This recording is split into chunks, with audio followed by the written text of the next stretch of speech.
Bonjour mes chers bien-aimés dans le Seigneur, je voulais aujourd'hui partager une petite exhortation sur la différence entre enseignement et exhortation.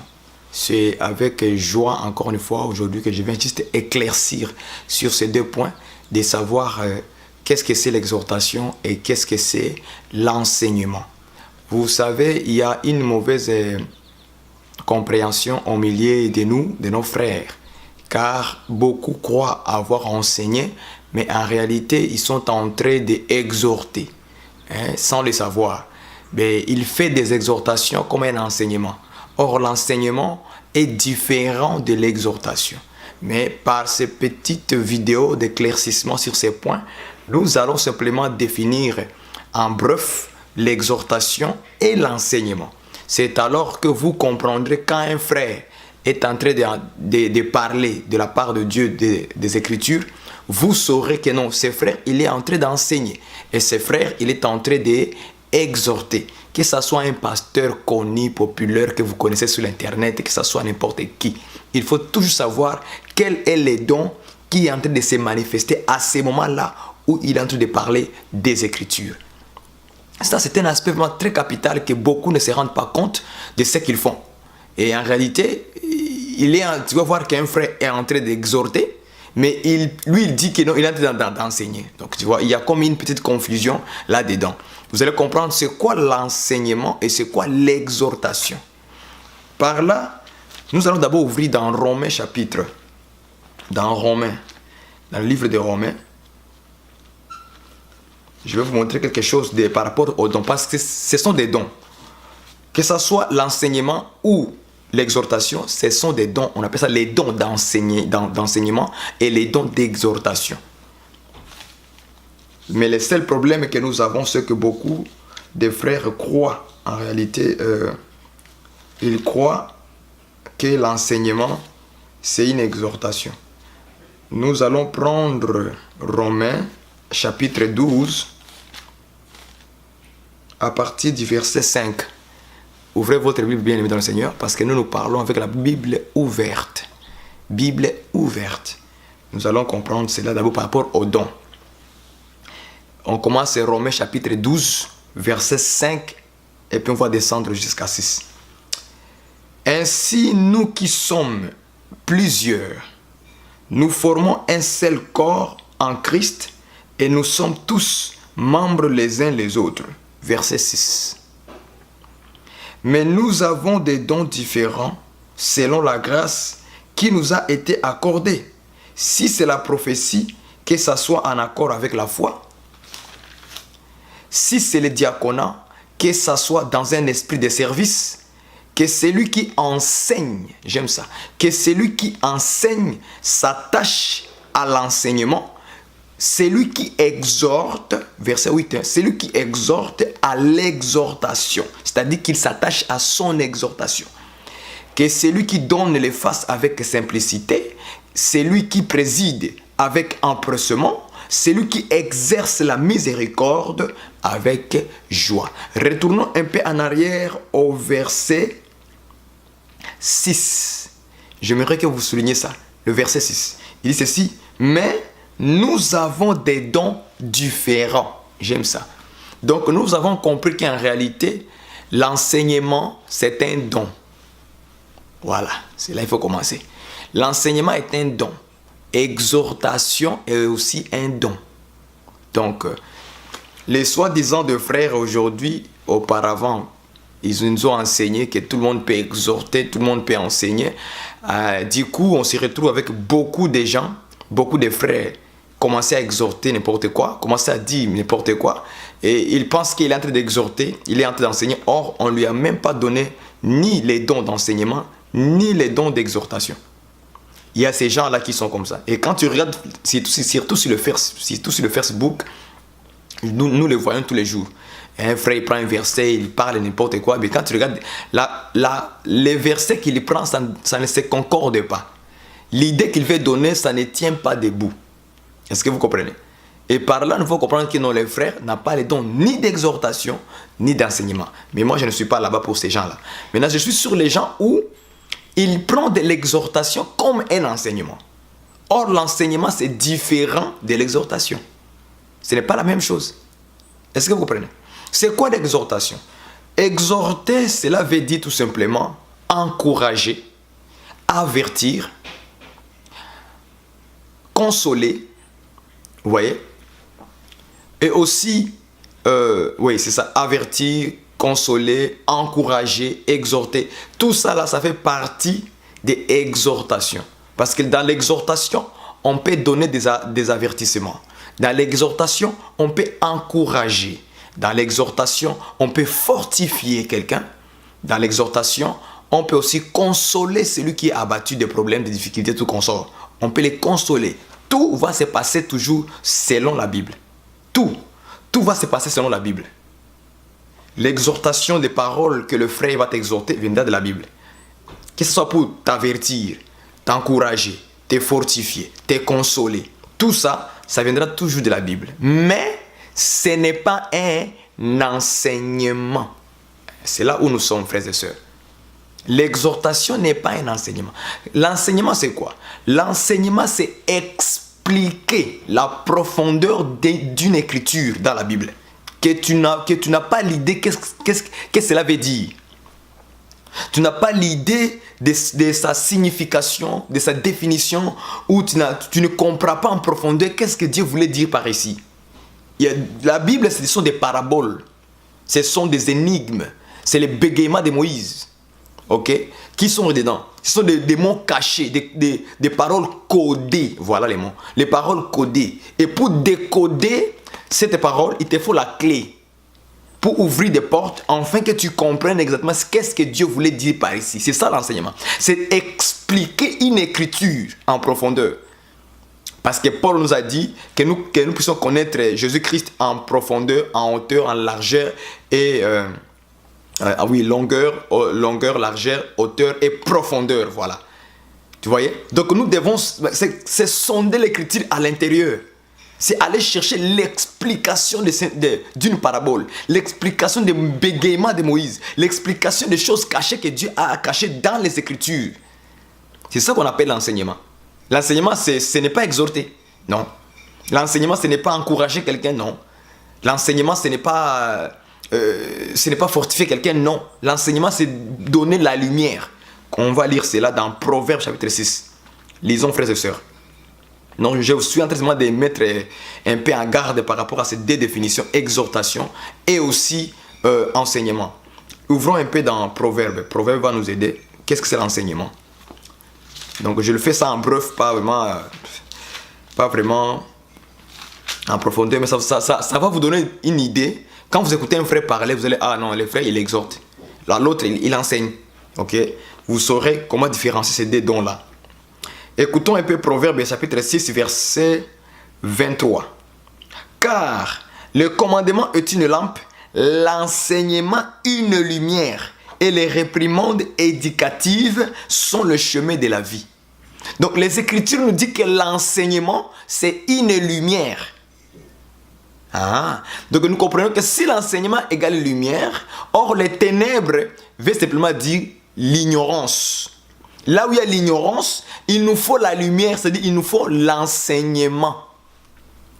Donc quand l'enseignement vient, il vient pour donner quoi? La connaissance sur quelque chose qu'on ne savait pas. C'est ça, l'enseignement. L'enseignement, ce n'est pas exhorter, c'est donner une lumière. Oh, je ne savais pas. Voilà, maintenant je connais. Donc cet enseignement vient enlever l'ignorance en toi. Ça vient enlever le ténèbre en toi. Et alors tu vois clair sur l'écriture de Dieu. Et maintenant tu comprends que cette écriture signifie ça et ça et ça et ça. C'est ça en fait l'enseignement. L'exhortation, ce n'est pas la même chose. Je donne l'exemple de l'exhortation. Et vous saurez comment les frères exhortent et puis disent que ça c'est un enseignement. Non, c'est une exhortation, c'est une exhortation. Ok? Donne un exemple de l'exhortation dans le sens d'encouragement. Ma sœur, continue à prier, à persévérer. Je t'encourage, ma sœur, que Dieu fera de grandes choses dans ta vie. Continue ainsi, ma bien-aimée. Continue, ne lâche pas. Là, je suis en train d'exhorter, encourager quelqu'un à continuer à prier. Ce n'est pas un enseignement. Est-ce que vous voyez ça? Deuxième exemple par rapport à fortifier quelqu'un. Exhortation sur fortification. Le frère est abattu de problèmes, de difficultés de la vie, vous comprenez? Ces choses-là peuvent arriver. Maintenant, tu le fortifies. Bien aimé dans le Seigneur, non. Dieu est fort. Dieu vivant. Tu es bon, ça va aller. Ce sont des choses qui arrivent. Tiens-toi bon, tu vois. Tout ça, ce sont quoi? C'est exhortation. Mais dans le sens de fortifier la personne que tout va aller bien. Ce sont des choses qui arrivent. Ça va aller. Dieu est puissant. Il agira. Ça, ce n'est pas enseigné. C'est ça, ce n'est pas enseigné. Il faut aussi dire la vérité. Ce n'est pas enseigné. Ça, c'est exhorter quelqu'un. Tu es en train de le fortifier dans le combat de sa vie qu'il est en train de passer à ce moment-là, des moments difficiles, des tribulations, des persécutions. Ça, on appelle ça fortifier quelqu'un par la parole. Est-ce que vous comprenez? Je donne un autre exemple par rapport à une sœur. Je ne sais pas, il a fait quoi, puis Dieu a agi dans sa vie. Hein, voilà. Tu viens, tu l'exhortes. Ok? Tu commences à l'exhorter. En tout cas, le Seigneur est bon. Ma sœur, je t'exhorte de continuer comme ça.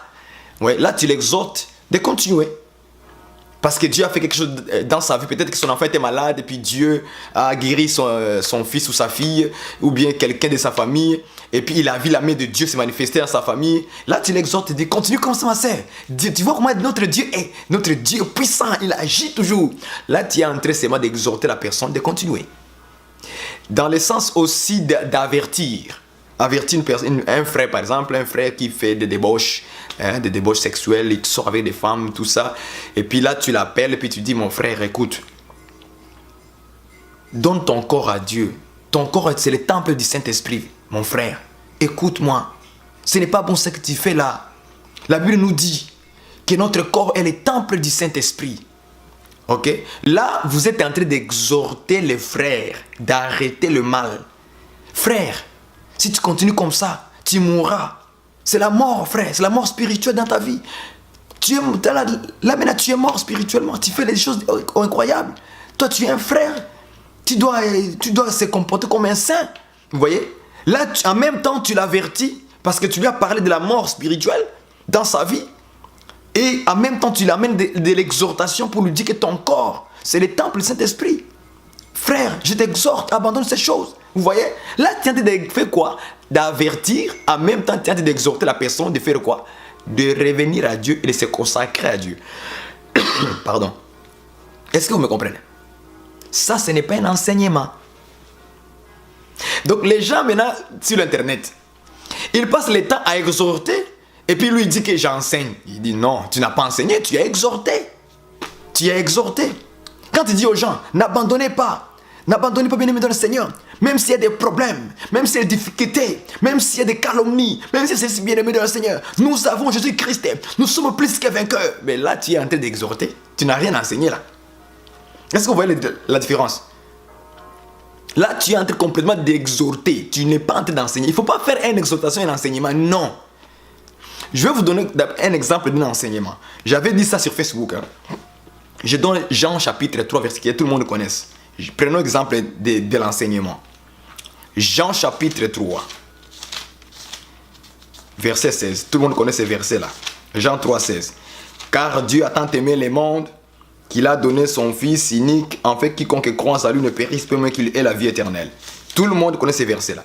Jean 3, 16, écoutez. Car Dieu a tant aimé le monde qu'il a donné son Fils unique, en fait que quiconque croit en lui ne périsse point, mais qu'il ait la vie éternelle. Ce passage ici, là, si je vais rentrer dans l'enseignement maintenant, pour donner la lumière aux gens, parce que l'enseignement c'est la lumière, non? On a vu ça dans Proverbe chapitre 6, verset 23. Que le commandement est une lumière, le commandement est une lampe, l'enseignement une lumière. Donc maintenant, si je vais donner la lumière sur cette écriture, il faut d'abord que je puisse commencer maintenant à sonder les écritures et savoir quel est le monde que Dieu, ici on parle, le monde là qu'on parle ici là, c'est quoi? Est-ce que le monde de la terre? Là maintenant ça prend un enseignement pour commencer à dévoiler, à scripturer, à aller maintenant creuser la parole. Donc prendre l'écriture et les déchirer. Prendre le pain, les rompre en deux et maintenant boire le sang qui sort dans le pain. Parce que nous croyons que dans le pain il y a le sang. J'aime ces choses. Révélation. Donc, cette écriture, il faut maintenant que je commence maintenant à les dévoiler maintenant dans l'enseignement. Mais si je veux exhorter par les mêmes écritures, je peux l'exhorter. Bien-aimé, Dieu a aimé le monde. Il nous a aimés. Il nous a aimés. Il a donné son Fils unique. Ça, c'est la lettre. Ça c'est parler dans la lettre. Ça, c'est le bégaiement de Jésus-Christ. C'est une exhortation. Mais si je veux maintenant donner l'enseignement sur la même écriture, il faut nécessairement que je consulte les prophètes dans l'ancienne alliance, qui vont maintenant nous amener à comprendre Jean 3,16. Quel est le monde que Dieu a donné? Est-ce que c'est le monde de la terre? Est-ce que c'est tous les hommes? Je prends un exemple de notre bien-aimé Noé. J'aime ça. J'aime ça, frère. C'est ça qu'on appelle l'enseignement. Donner une lumière. Noé. Je vais prendre Noé et enseigner Noé dans Jean 3,16. Car Dieu a tant aimé le monde qu'il a donné son Fils unique afin que quiconque croise en lui ne périsse point. Donc la mort ne périsse point, mais qu'il ait la vie éternelle. Mais le jour où Dieu a pris la décision de détruire la terre, mais il avait vu qui? Il avait vu une famille. Noé. Il avait vu Noé. Quand Dieu a vu Noé, quelle a été la chose que Dieu a donnée à Noé pour lui sauver? L'arche. Vous comprenez ça? C'était l'arche. Donc Dieu ici, le monde qu'on nous parle ici, là, c'est la famille de Noé. Dieu a tant aimé Noé qui lui a donné l'arche. Maintenant nous dévoilons que le monde que Dieu parlait ici dans Jean 3,16, c'était la famille de Noé. Est-ce que vous me comprenez? C'était la famille de Noé. C'est ça l'enseignement maintenant. Commencez à aller sonder à l'intérieur, dans le monde. On prend les mots monde, maintenant on descend en bas. On trouve Noé et sa famille qui ont été sauvés simplement. 8 personnes. Est-ce que vous comprenez? Donc Dieu a aimé Noé, qui lui a donné quoi? Il lui a donné le fils. Donc le mot fils ici, quand on le rompt le fils en deux, on trouve dedans l'arche de l'éternel, l'arche que Noé avait construite. Donc pour être sauvé au temps de Noé, il fallait rentrer dans l'arche. Si vous n'entrez pas dans l'arche, vous allez mourir, périr. Est-ce que vous comprenez? Enfin que quiconque croit, le quiconque croit, ce n'est pas en français, mais quiconque là-bas, c'est la famille de Noé, les 8 personnes. Ce sont eux qui sont les quiconques. Maintenant, on nous dit que quiconque croit. Donc les croire, quand on nous parle ici dans Jean 3,16, ce n'est pas croire en français, mais il fallait entrer dans l'arche de Noé et se cacher dedans pour être sauvé. Donc croire égale entrer dans l'arche. Est-ce que vous comprenez? Parce que si tu n'entrais pas dans l'arche, tu ne pourrais pas être sauvé, tu vas mourir. Donc en fait que quiconque entre dans l'arche, c'est-à-dire la famille de Noé, qui doit rentrer dans l'arche, conserver la vie. Est-ce que vous comprenez? Et c'est là maintenant qu'ils avaient la vie éternelle. Le mot vie éternelle ici, ça veut dire conserver la vie. Parce que Noé a conservé la vie, a gardé sa vie dans l'arche. Sa vie était cachée dans l'arche. Donc l'arche, c'est-à-dire le fils. Est-ce que vous comprenez? L'arche égale fils. Ceux qui prêchent les choses en français, fils de Dieu là, oh Jésus fils de Dieu, il n'est pas le Père. Ça c'est en français. Ici le mot fils, ça veut dire arche de l'éternel. Est-ce que vous me comprenez? Là, maintenant, nous sommes d'enseigner les Écritures en profondeur par les prophètes. Parce que nous sommes édifiés sur les fondements des apôtres et des prophètes. Jésus-Christ étant la pierre angulaire. Et nous disons Amen. Est-ce que vous comprenez ce que les amis dans le Seigneur? Ça, on appelle ça maintenant l'enseignement. Donc, Noé, Dieu avait aimé Noé. Mais Dieu a donné à Noé maintenant quoi? L'arche, qu'on appelle le fils. Est-ce que vous comprenez? Maintenant, il fallait qu'il rentre dans l'arche pour conserver sa vie avec sa famille. Est-ce que vous comprenez? Et après la pluie était tombée. Quiconque n'est pas entré dans l'arche était mort. Mais la famille de Noé a fait quoi? A conservé la vie. C'est-à-dire ils avaient la vie éternelle. Donc au ciel, nous verrons Noé là-bas. Est-ce que vous comprenez? Parce que Noé a été sauvé. Il avait gardé sa vie. Est-ce que vous comprenez? Si je vais prendre Moïse, je peux expliquer Moïse dans Jean chapitre 3 verset 16. Si je prends Adam, je peux expliquer Adam dans Jean 3 16. Si je prends Abraham, je peux expliquer Abraham dans Jean 3 16. Tout ça, frères et sœurs, c'est pour vous dire que l'enseignement, mon ami, ce n'est pas juste de faire des blagues. Donc vous voyez la différence entre enseignement avec exhortation. Exhorter veut dire fortifier, consoler, encourager, avertir une personne.